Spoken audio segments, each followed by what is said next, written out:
Hi, I am doctor Sanjay Soni. I am a board certified plastic and cosmetic surgeon. आज मैं आपसे मोमी makeover के बारे में डिस्कस करूंगा।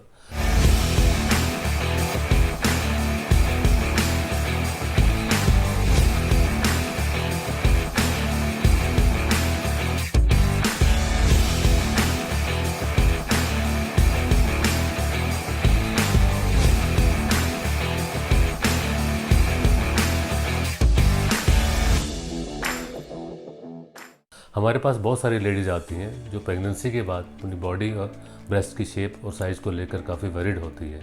तो मोमी मेकओवर बेसिकली एक कॉम्बिनेशन ऑफ प्रोसीजर्स है जिसमें हम सर्जिकल और नॉन सर्जिकल टेक्निक से पेशेंट की ब्रेस्ट और बॉडी की साइज़ को और शेप को इम्प्रूव करते हैं।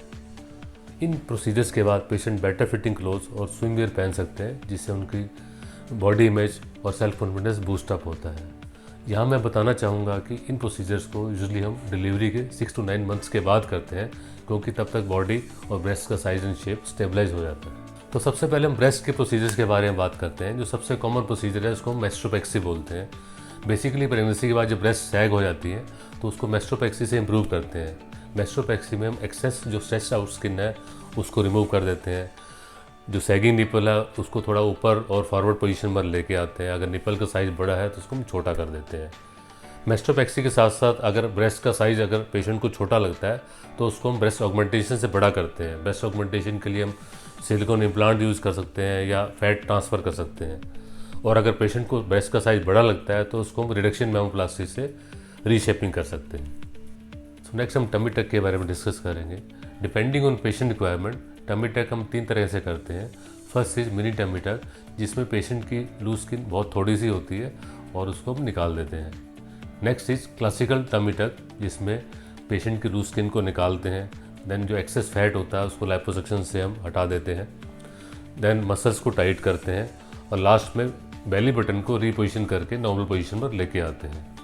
And third is circumferential tummy tuck, जिसमें हम फ्रंट के अलावा साइड से और बैक से भी लाइपोसक्शन करते हैं और पेशेंट की बॉडी को शेप को एनहांस करते हैं।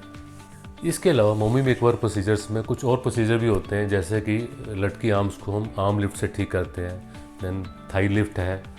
देन जो हमारे इंटीमेट एरियाज हैं उनकी सर्जरी होती है, जिनमें से एक वेजाइनोप्लास्टी है जो वेजाइना को टाइटनिंग करने के लिए की जाती है।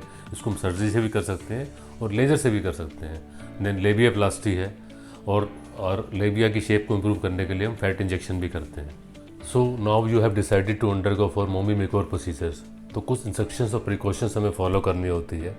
Like if you are a smoker तो एटलीस्ट 4 वीक्स पहले आपको स्मोकिंग छोड़ देनी है। कुछ हम ब्लड टेस्ट एडवाइस करते हैं बिफोर प्रोसीजर, वो आपको करवाने होते हैं। प्रोसीजर के बाद यूजुअली पेशेंट का 1 दिन का हॉस्पिटल स्टे होता है और नेक्स्ट डे हम डिस्चार्ज कर देते हैं। रिकवरी में 1 to 2 वीक्स लगते हैं और फाइनल रिजल्ट्स आने में 3 to 6 मंथ लगते हैं। Take home message after Momi makeover procedure is that you have to follow a healthy lifestyle, exercise regime and balanced diet to get long lasting results, and get your procedure done from a qualified and experienced plastic surgeon.